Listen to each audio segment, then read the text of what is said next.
আগামী বছরের ২৮ জানুয়ারি থেকে শুরু হচ্ছে আন্তর্জাতিক কলকাতা বইমেলা। ৪৮তম আন্তর্জাতিক কলকাতা বইমেলা চলবে ৯ ফেব্রুয়ারি পর্যন্ত। এবারের বইমেলার ফোকাল থিম কান্ট্রি জার্মানি।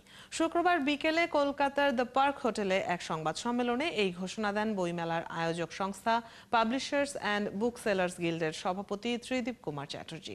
সল্টলেকের করুণাময়ীর বইমেলা প্রাঙ্গণে মেলা উদ্বোধন করবেন পশ্চিমবঙ্গের মুখ্যমন্ত্রী মমতা ব্যানার্জি। আন্তর্জাতিক কলকাতা বইমেলার ৪৮ বছরের ইতিহাসে এই প্রথম ফোকাল থিম কান্ট্রি হিসেবে অংশগ্রহণ করতে চলেছে সাহিত্য ও সংস্কৃতিতে ঐতিহ্যমণ্ডিত দেশ জার্মানি।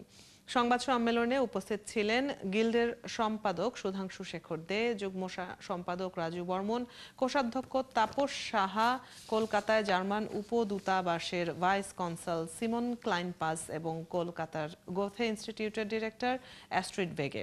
অনুষ্ঠানে আন্তর্জাতিক কলকাতা বইমেলা ২০২৫-এর লোগোর উন্মোচন করা হয়।